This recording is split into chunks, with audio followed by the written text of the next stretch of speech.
Hello, everyone, and welcome to Fearlessly Authentic. I'm your host, Jody Harrison Bauer, and I am so happy to have you join me today. If you are a new listener, welcome to the show. This is a place where we educate you, empower you with that education, maybe entertain you a little bit, and inspire you to live a fearlessly authentic life. Because I don't know about you, but I spent way too much not being the person I wanted to be and being afraid of taking risks. And it wasn't until about 20 years ago when I decided to make one of the biggest decisions of my life and change my life completely with two small children.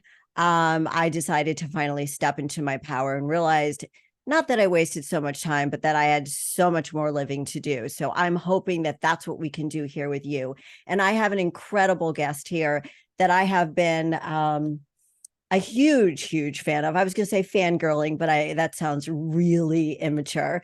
But I have been a huge fan of when for a couple of years now. And I actually, one of the first time I heard him, I was like, I need to have this man on the show. So welcome to the show, Dr. Layne Norton.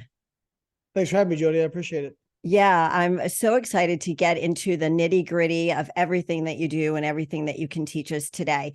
A little bit about Layne, his entire bio will be in the show notes, but a little bit about him. Layne describes himself a self-proclaimed nerd who lifts heavy things. I love that. Layne completed his BS in biochemistry in 2004 and a PhD in nutritional sciences in 2010, all honors. His competitive athletic career highlights include many world titles, including in 2022, Layne won gold at the IPF World Championships, making it back to Worlds for the first time since 2015. Most recently, this past July, Layne again won gold at the IPF National Championships. As an innovator in the fitness industry, Layne helped popularize flexible dieting and online nutrition coaching contest prep using an evidence-based and science-backed approach. Since moving away from online coaching, Layne has focused on writing books, including The Complete Reverse Dieting Guide, developing Carbon Diet Coach, a nutritional coaching app, and creating certification courses offered through the Clean Health Institute. In 2023, he partnered with Dr. Bill Campbell and the Clean Health Fitness Institute in the development of the Physique Coaching Academy. Layne's passion is helping others achieve their goals through education and hard work. So I guess this is a good match today, since we're all about education. Yeah, absolutely. I like to stay busy. Yeah, and I honestly do not know how you stay on top of everything. And one of the reasons I wanted to have you on the show was when I first heard you, I think it was on Ed Milet's show. I was like, I agree with everything this guy is talking about. Finally, somebody who's cutting through the BS actually knows what he's talking about. I've been working out for 42 years and been in the fitness industry for 34 years, and there's so much BS out there. And that is why I wanted you on Fearlessly Authentic, because not only are you fearless, you are authentic. And I know that, a lot of people challenge you, and you bring them the science and the facts. And that is what I love about you. But I wanted to first ask you about if you could tell us a little bit about your journey into fitness and bodybuilding and what sparked your interest in the field. Yeah, so I got into it for very selfish reasons of I was bullied a lot growing up and just didn't run with the popular crowd. I was very nerdy and just, like I said, not really accepted by my peers. So started lifting weights, to try to, I guess in my mind, I figured I could fix some of those things. And lifting weights didn't fix that, but I fell in love with lifting.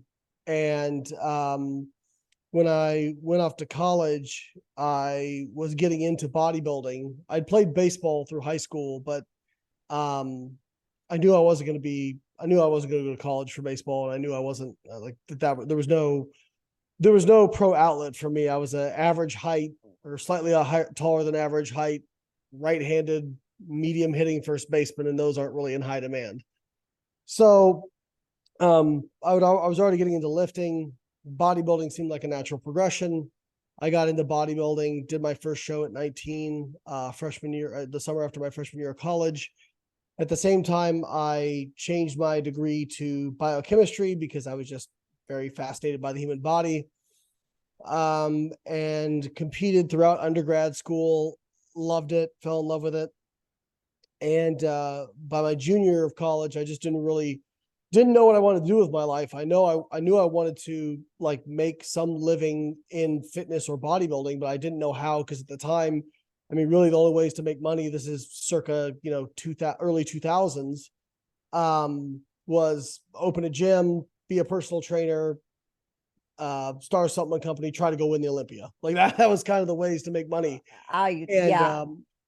and I never felt called to, I always competed in drug tested bodybuilding shows and drug tested powerlifting meets later in my life. And, I'm not a beat my chest, I'm better than you because I don't take steroids, but that just never appealed to me.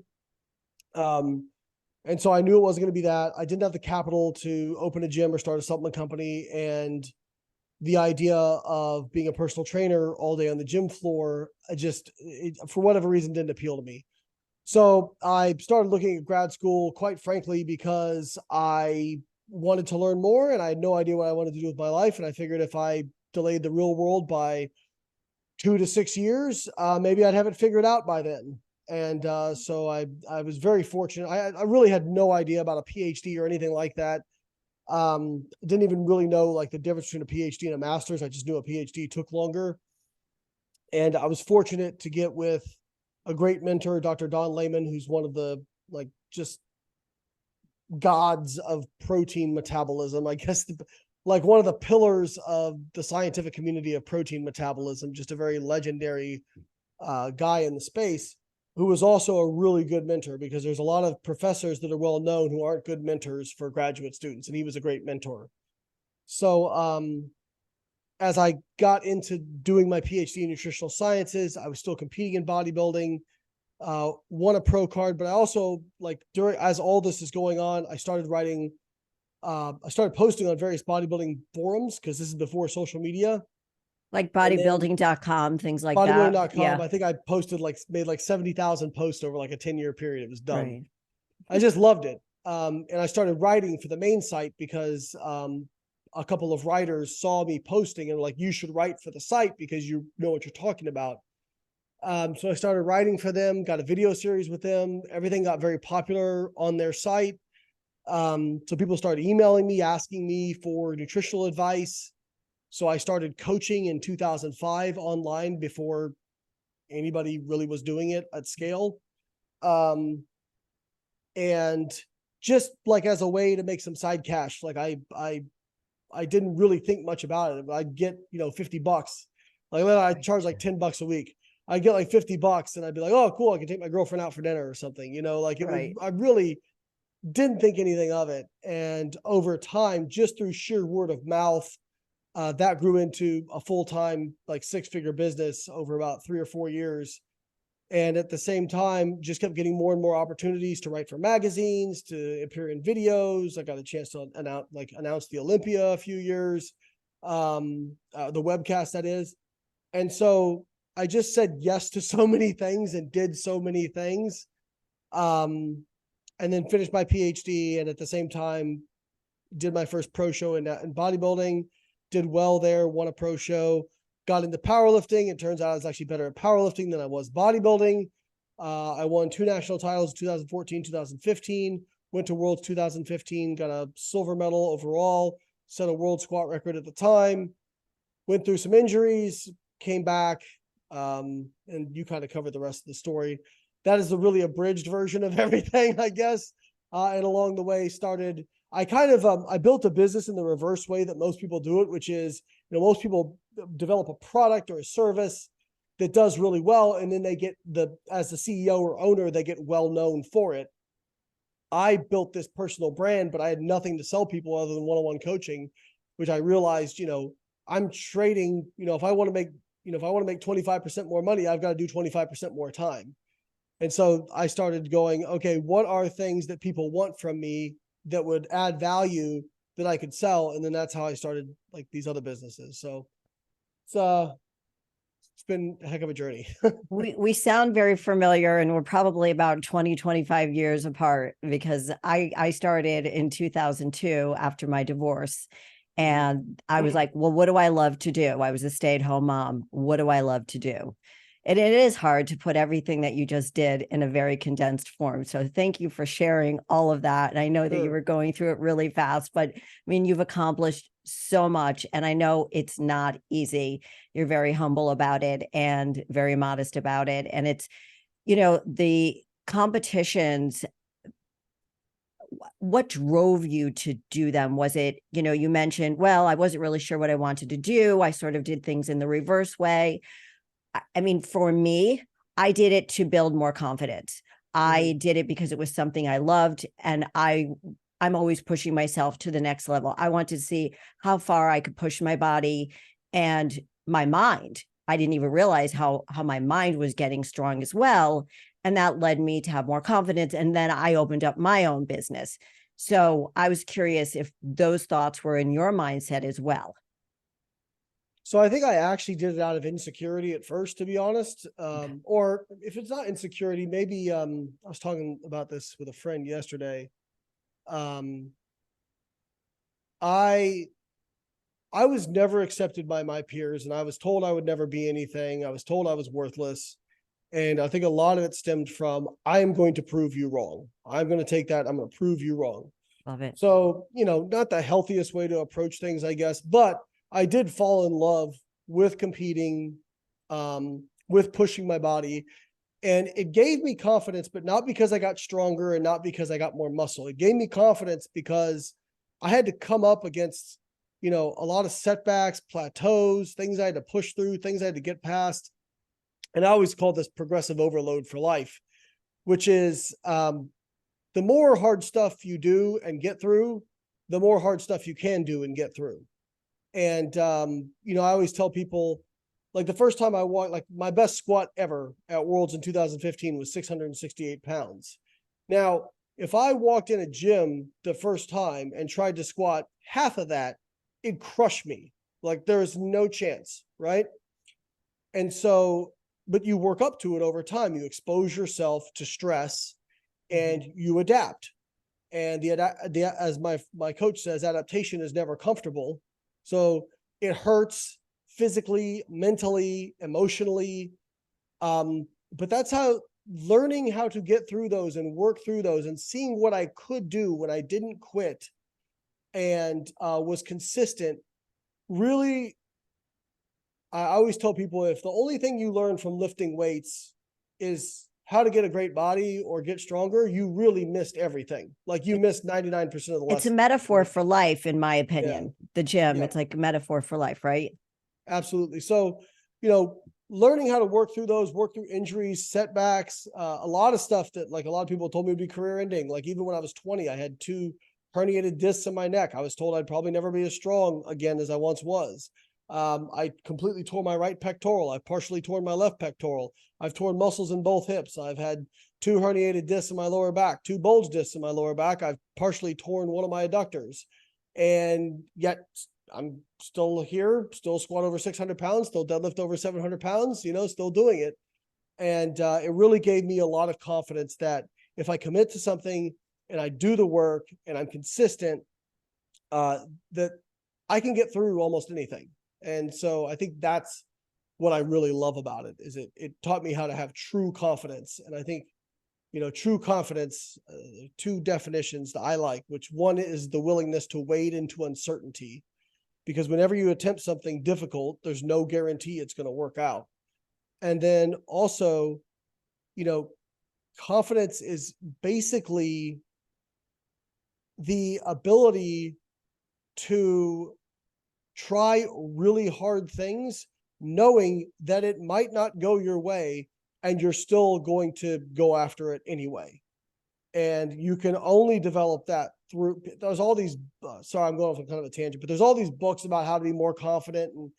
And you can read all the books you want. You can watch all the motivational videos you want. You have to execute. You have to try hard stuff. If you don't do it, you're not going to actually have confidence. because why would you? If you've never gotten through anything difficult, why would you have confidence that when something difficult pops up that you can get through it? So you gotta, ideally, you know, your first setbacks that you experience are hopefully like relatively small, and you can get through them and learn from that. And then when other things come up, you know, you can handle it better. I mean, David Goggins said, you know, I don't run to be the fastest person in the world. I run so when I get a phone call that something tragic's happened, I don't fall apart. And I kind of like that definition. You know what? I've heard him say that. And before we got on the air, I told you that I was hospitalized with salmonella food poisoning. And my husband, who is a physician, was blown away at my strength. I walked in there, they did a scan. I had pancolitis caused from the salmonella. Yeah, it was bad. I was on morphine for 3 days. It was really, really bad. And he said, he's never seen me suffer like that. And he's like, you were so together with it. Now, maybe it's because he's a man and I'm a woman. But I think men tend to be dramatic when we're he's sick. very dramatic. And I think I kept it all together because of the things that you're talking about. Maybe it was having 2 children, 2 miscarriages. And then, you know, all the years that I competed and building that resilience, and just knowing that I could get through anything if I, you know, in most cases with the right mindset.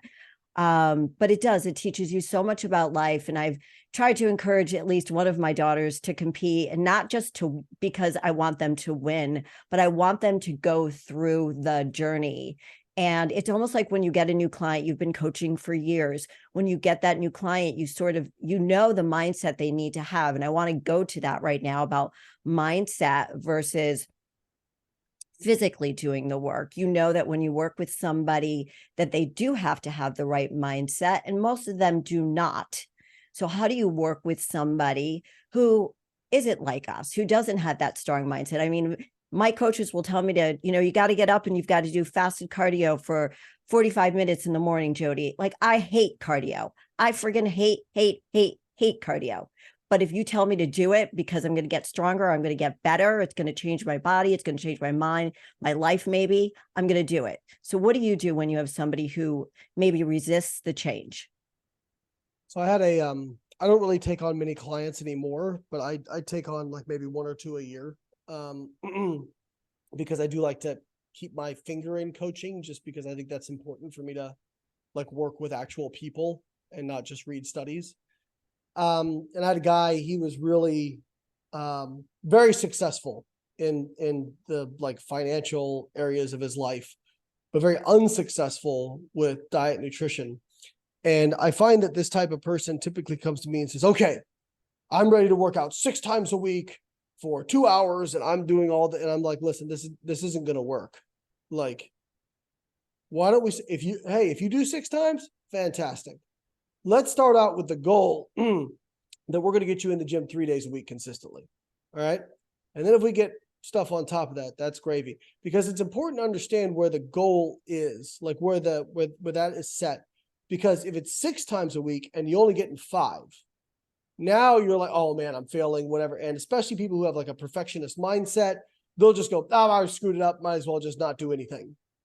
And so I want somebody to start with, like, it's like if you're climbing a mountain, if you think about how far up the mountain you've got to go, you're going to freak out. But if you just focus on the next ledge, it becomes much more palatable. I mean, you know, it's the same, you know, a journey of 1,000 miles begins with a single step. You can only eat an elephant 1 bite at a time, but really there is something to, like, what is in my line of vision that's reasonable as a section of this unreasonable goal. Okay. And I'm going to focus on that. And there are going to be times when I feel like not doing it. But if I see that, okay, here's my check mark coming up, it's right around the corner, it's going to be easier for me to continue to execute, versus if if I'm just looking at the top of the mountain all the time. And so really, like, what I start with people like that to get them in that mindset is, hey, what can we do reasonably right now that you can execute consistently? And then once you're hitting that consistently, then we can start to ramp up some of these goals. But if their experience is, well, I'm going to go 6 days a week, for 2 hours a day, and they can't do that, then they're going to feel bad and end up quitting. So I'm trying to meet them kind of a little bit closer to where they're at. Right. And it's gradual and it's small increments, because as you said, especially if you have a type A person, they're going to want to succeed at everything that they do. And some people get frustrated because they're like, no, I could do it all. But I do find, and it sounds like you're the same way, that taking those incremental and gradual steps do get them the success. How did he do, by the way? Great. He's down over 50 pounds. Wow, that's really great. It is difficult to sometimes deal with the different personalities when they want it all, and it doesn't happen like that. No, It it does doesn't not. happen. It doesn't happen overnight. So what are obviously you get online and you debunk lots of myths in the fitness industry regarding fitness and nutrition. And what's one of the most common nutrition myths that you come across? I'm sure you've answered this before, but I'd love to know if it's changed and what it is. Most common. I mean, there's so many. I don't know if I could pick one that's the most common. I think overall, it's probably more of a category, which is this like appeal to naturalism, like the naturalistic fallacy, which is people have this belief that anything natural must be better for you, or anything that our ancestors did must be better for you. This is kind of like versus Western medicine. Well, just in general. Okay. So let me give you an example. So a lot of times people have years ago, there was this invisible hand theory of economics, okay, which was basically like these sort of things happen in the market, and so the market must want them to happen. When in reality, what you're dealing with is a bunch of companies competing with each other.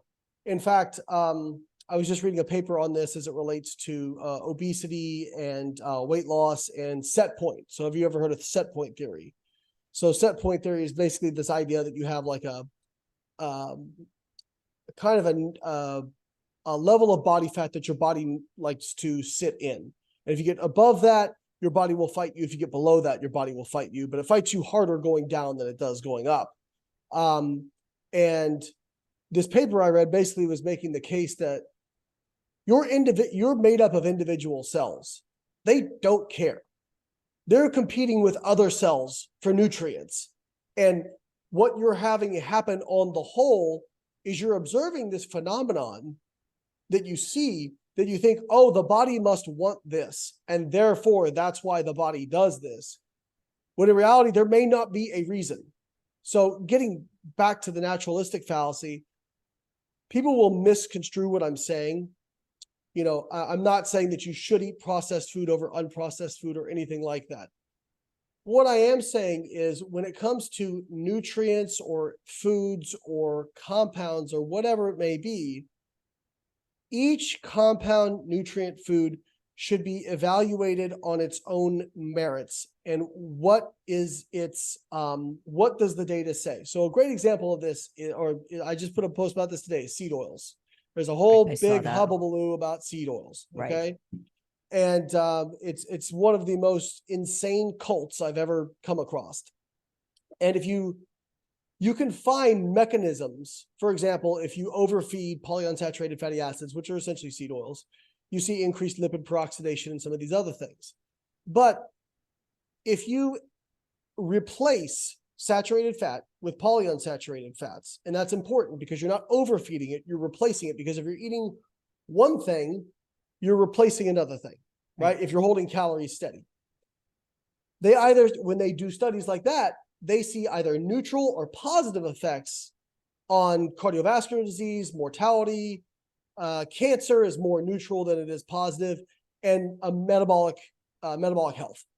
So, like, shouldn't that be the what we care about. But people get so caught up in these individual mechanisms, like, oh, well, but this thing activates this, and what about this? And it's like, okay, that's like saying, don't invest in this mutual fund because it has a stock in it that's down by 40% this year. But the mutual fund's up by 25% overall. Who gives a damn about the one stock that's down, right? So I'm saying, when you're looking at foods, a way of eating, whatever, look at the overall outcome. What does the overall outcome say? Because I hold open in space for the fact that foods and nutrients may have positives and negatives. The question is, do the positives outweigh the negatives? And we should evaluate that for each individual food in each case. And then the other thing they'll kind of bring up is, well, look at the way it's processed and created. It's similar to the way motor oil is created. My response is always, I don't care. I don't care. I don't care if Dr. Jekyll made it in a lab with rats, milling it around. Like, I just don't care, because what should matter is if we feed this to people in place of something else, do they get healthier? Right. That should be the question. Right. And that is, and it's almost like people use that as a distraction from actually focusing on what's really healthy for them. I see that often. Well, what about this? And what about that? No. Just focus on the stuff that's going to help you, and don't be bothered by all of the other extra things that are distracting you, because, eating healthy is pretty simple, but people make it very confusing and complicated. And I don't know if it's because they don't really want to understand that eating healthy is so simple. You can't sell simple. That's why. It's hard to sell simple. Well, when we get back, we're going to take a quick break right now. We're going to take a break. We're going to come back. You're going to break all of this stuff down: macronutrients, fats, carbs. We're going to talk about semiglutides and a few other wonderful things. Women. Great. Okay. We'll be back in a few minutes with Dr. Layne Norton. Hello, everyone, and welcome back to Fearlessly Authentic. I'm here with Dr. Layne Norton, and we are going through everything about nutrition and fitness, the myths, the truths, and everything. And we've got the truth teller here right now, science backed. Here we go. All right, Layne, explain to everyone what the 3 macronutrients are and what they do. All right. So protein is unique, and it is the only nitrogen containing macronutrient there is. So if I was going to give a quick 1-minute crash course in proteins are digested into amino acids, which contain an amine group, which has a nitrogen on it. Those amino acids are involved in broken down and then absorbed, and then can be circulated throughout the body and used as essentially building blocks for all the proteins in our bodies. And that goes for skeletal muscle. Pretty much every tissue is protein, is what it's made out of on a tissue level. There are like lipids and carbohydrates, but the majority of it is lean tissue, other than adipose. Adipose is the one exception to that. And so they're very critically important, especially the essential amino acids, because your body cannot synthesize the essential amino acids, so you have to get them through diet. And if you ingest enough protein, they have shown that can increase your rates of muscle protein synthesis. It's probably better for building muscle, and may have some other health benefits as well, in terms of satiety as well as metabolic health. Carbohydrates are. Can we just stop for a second? Just get into protein for a few minutes. Protein is the number one macronutrient. That is like the number one most important one out of the 3. Would you say? Well, they're all important for their own reasons, but protein is. If you're going to grab a macronutrient, the one you're going to grab is going to be the protein for the most part, right? Yeah, I mean, so you don't get malnutrition from not having enough carbohydrate. Any malnutrition from lack of dietary fat can happen, but it takes longer. But malnutrition from protein, you can even if you have enough calories, you can still have protein malnutrition. And so protein is unique in that aspect. And for the reasons we both mentioned, yeah, if I only had to pick one, I'm picking protein. Even though, you know, eventually just eating protein, you could have some serious problems as well. Well, right. That's what you need. Well, you need the fiber. Right, well, fiber, but then also there's they had what was called rabbit poisoning back in the when explorers landed over here. If they were found that they were pretty much exclusively eating rabbits, they actually they still don't really completely understand it, but some of them died, and they think it's due to the lack of dietary fat, the fact that it was only protein. So, but anyways, nobody's eating that way, hopefully. Right. But yeah, protein seems to have a better thermic effect of food, meaning it takes more energy. Your body's putting more energy to get the energy out of protein, so you get like a lower net calorie load. And you have, in general, better satiety with protein. It's more filling and seems to possibly improve insulin sensitivity, all things being equal. There's a lot of talk about how much protein somebody needs. I've always said that it's based on your activity level and your goals. That's simplifying it again, what we talked about before the break. It's pretty simple, but people want to complicate things. Is it that simple, or do you believe that gender and age come into it as well, if keeping this simplified? So gender doesn't seem to matter. Age probably matters a little bit. They do show that as you get older, you have deficits in your anabolic signaling in response to protein. You can still get the same anabolic response, but it probably requires more protein. Now, how much is tough to say, because in these studies, you're looking at 70-year-olds versus 20-year-olds. Right. So when you're looking at that kind of gap, you're probably looking at, increased protein needs of 20 to 30%, something like that.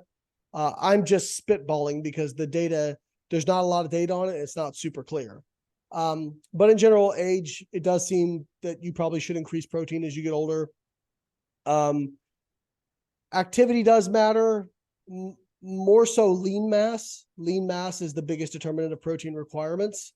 And as far as amounts go, I mean, keep in mind, I always, this is probably a little bit pedantic, but people will say the word need, and need, it depends on what you mean by need, right? Like if you're talking about what you need to prevent a deficiency, that's just the RDA, which is about, 0.8 grams per kilogram of body weight.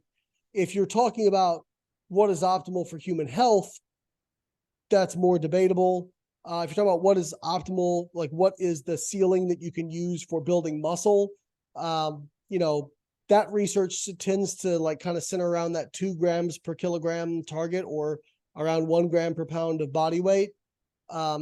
There are some research studies that seem to suggest maybe higher could have some beneficial effects. But it seems like the vast majority of the benefits are, around 2 grams per kilogram. Yeah, it just kills me when I hear somebody say, well, I can't eat that much protein, especially when it's a man and he's got a belly. And I'm like, well, what do you mean you can't eat that much protein? He's like, well, it's too much protein is going to affect my kidneys. I'm like, trust me, you need more lean protein. It'll get rid of that belly over there. And so the other question I had about protein was, so that conversation at each sitting, let's just say the average person's eating 3 meals a day. That's just an average person, and they weigh 100 pounds. That's not the average person. They weigh 150 pounds. How much, because protein is not stored in the body, right? Unlike fat and carbohydrates. So Correct. I've always heard that it's between 36 and 40 grams of protein per sitting. If you eat more, it's being peed and pooped out. It's not being used for the reason we want it to be used, for energy. Yeah, so protein is it can't be stored, you're right. And you're not going to just like get rid of it. That's not really how it happens. What's going to happen is, instead of being used for muscle protein synthesis, it's going to be oxidized for energy. But that doesn't make it worthless. You're going to digest and absorb all the protein, or almost all the protein you eat. But that doesn't make it worthless or, not worth having. So yeah, I would say, in terms of like per meal, anywhere from 20 to 50 grams of protein in a meal, depending on the quality of the source. If you're talking about like really highly digestible, bioavailable sources of protein, 20 grams, like whey protein will probably do it, 20 to 25 grams. If you're talking about, a plant-based intact protein, it might be closer to 50 grams. But your body's gonna use all of it. You're not just gonna waste it. That's not really how it works. But like how much will get used for muscle building is a different question. Right. That was sort of like what I was trying to say. Because to use that protein for bodybuilding to maintain the muscle mass that we have or to build. Because not everybody out there in the world is trying to lose weight. There are people who are trying to gain muscle as well. So let's get into carbohydrates. Thanks for explaining the protein to everybody.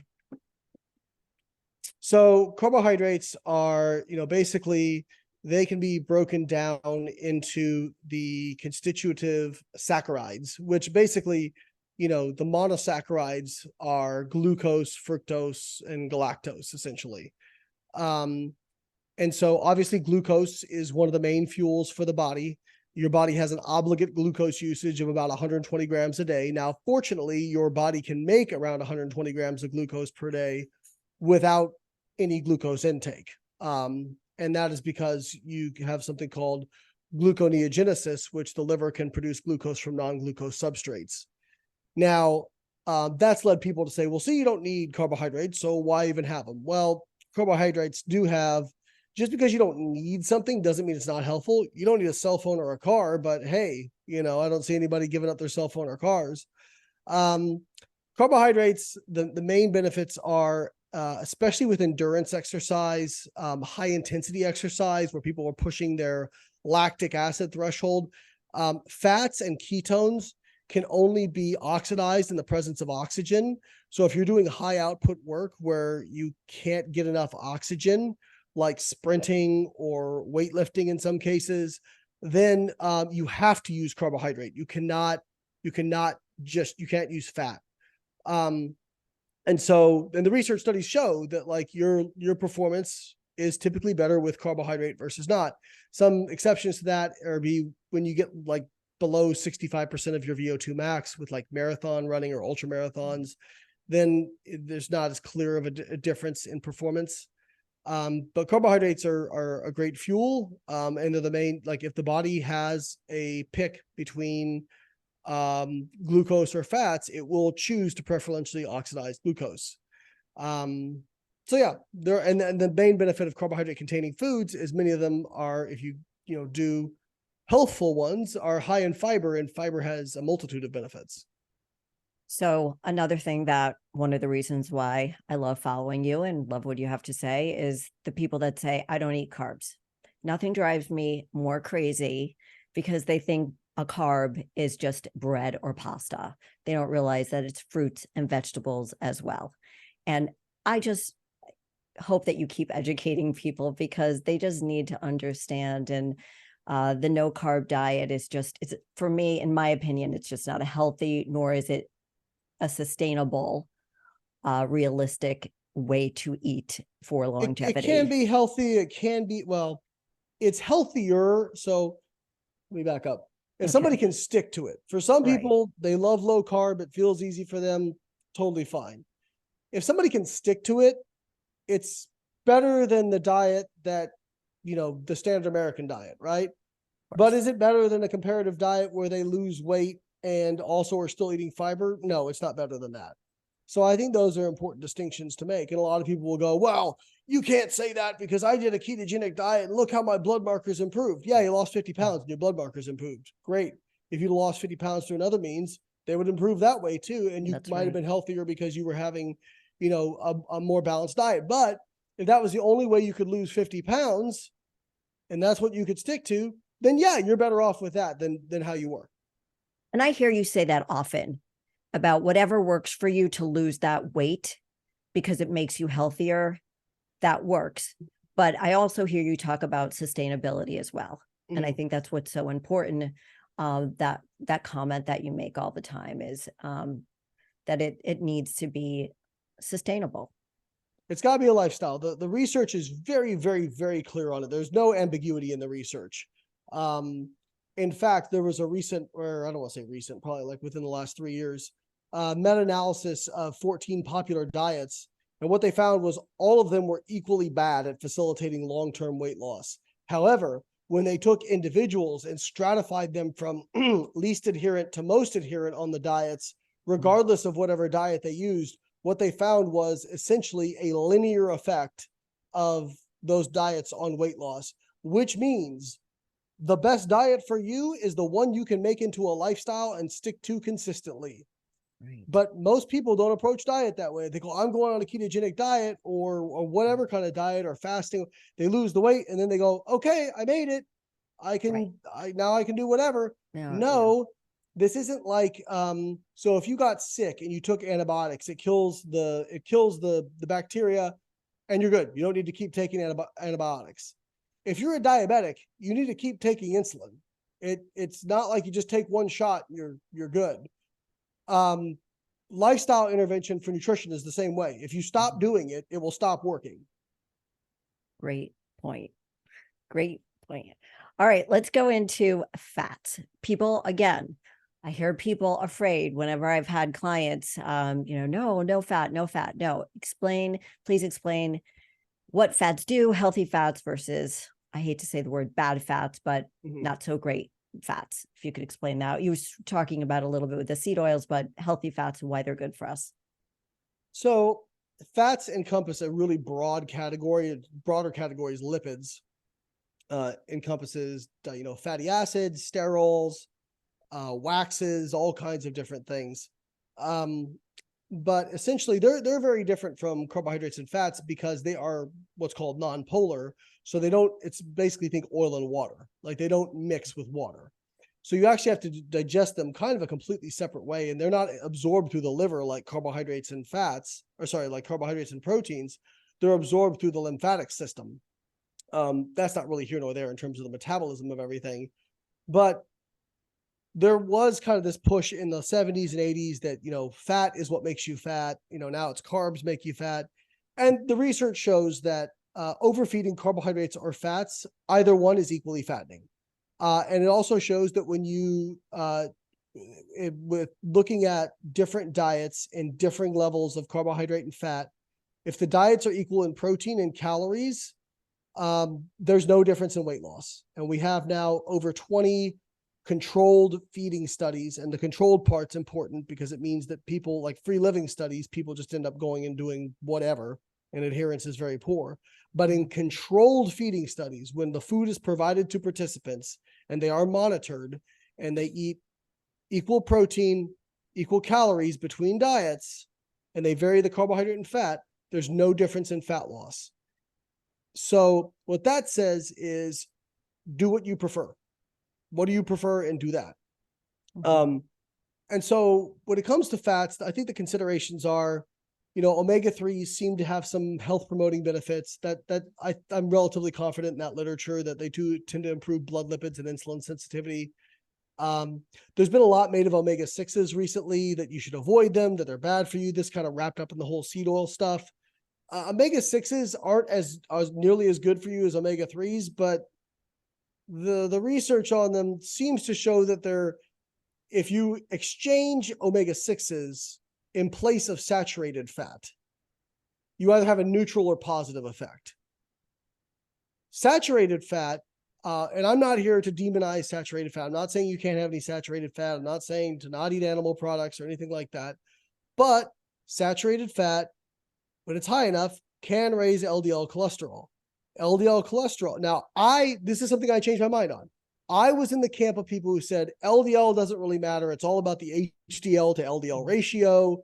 And I was that way until about 2014.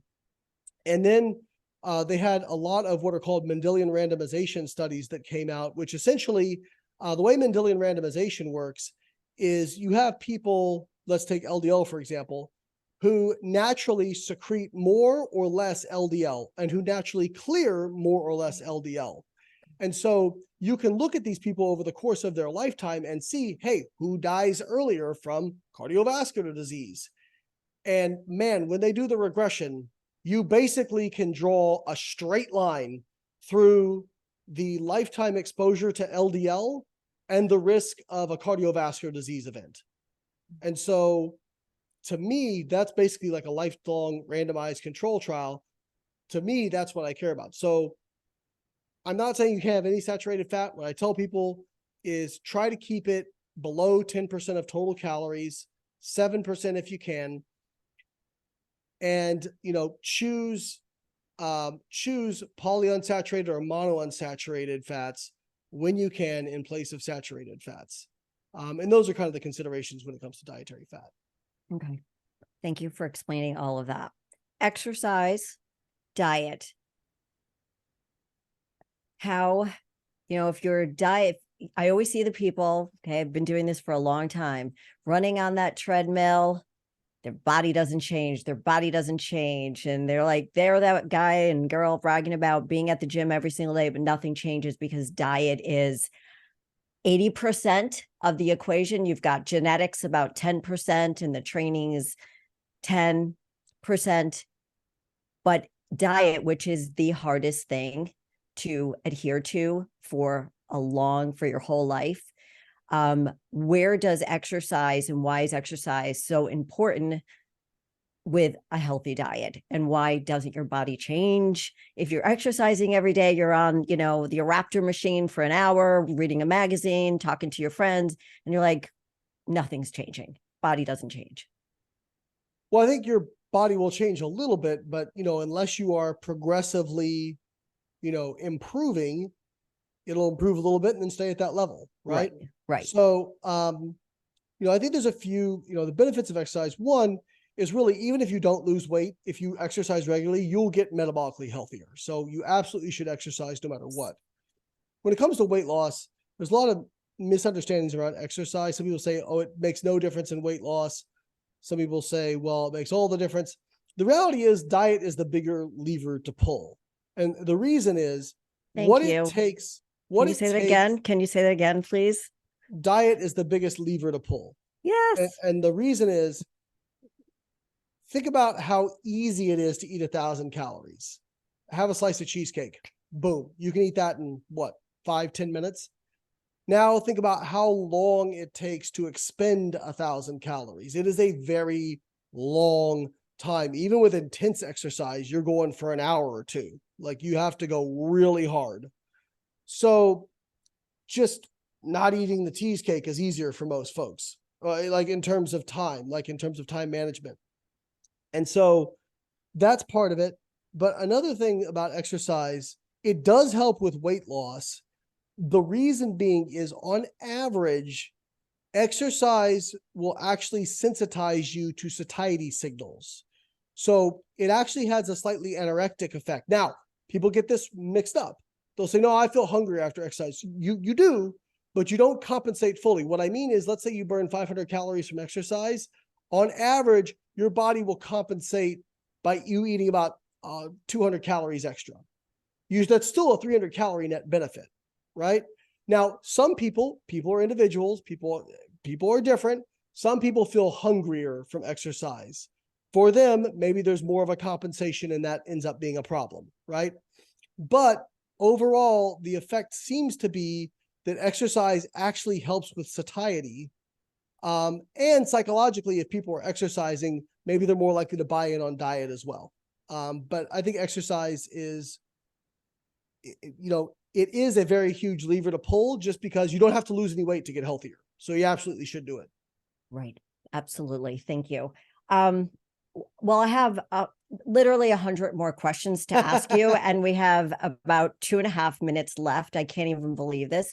Wanted to ask you about semiglutides. I wanted you to talk about your app. I'll give you a quick 30-second. Okay, and then your app. Yep, go ahead. Okay, so semiglutide seems to be the most effective intervention we have for treating obesity. It is a variant of a gut hormone that acts on the hypothalamus as well as your GI to tell you that you're full. So it basically is the best appetite suppressant we've ever come across. There's concern about thyroid cancer. There's concern about loss of lean mass. What I'll say is the studies on thyroid cancer were in rodents. I'm not really concerned about that until I see more data. And the studies on lean mass loss show about 40% of the mass loss is from lean tissue, but that's not that much different than studies that are looking at diet without exercise. So they'll need to show studies with exercise and semaglutide. Overall, it seems like a pretty positive thing. There are side effects in terms of gastroparesis and those sorts of things, but overall it seems to be relatively well tolerated and works well. But if you're using it to lose 5 pounds, I think you're an idiot. This should be reserved for people who really, really need it, not people who are just looking to look good at the beach. Thank you. I call this last summer the summer of skinny, where I saw everybody on Instagram get skinny and lose muscle. The other thing that I want to ask you is please share your app. Yep. So I helped create a nutritional coaching app called Carbon Diet Coach, which essentially I tried to put what I do coaching wise into an algorithm. So this app will basically ask you questions about your goals, your individual metabolism, and it will come up with customized nutritional recommendations based on your metabolism, your goals, and your dietary preferences. And then you'll check in with the app each week based on how you progress. The app will adjust your nutritional targets to make sure that you stay on point towards your goals. So you can find that in the Google Play Store as well as the Apple Store, and it's called Carbon Diet Coach. Amazing. Thank you so much for being on the show. We have 30 seconds left. How can people find you? Biolayne.com, and I'm Biolayne on all social media. Okay. Layne, wait, can you answer what it means for you to be fearlessly authentic in like 20 seconds? To always stick to the data, regardless of my personal bias and regardless of my feelings and regardless of what other people are trying to pressure me to say. Oof, sounds like a scientist to me. Dr. Layne Norton, thank you so much for being on Fearlessly Authentic today. And until next week, we will see you next week. And Layne, thanks again so much for being here. Thanks for having me. Bye, everybody.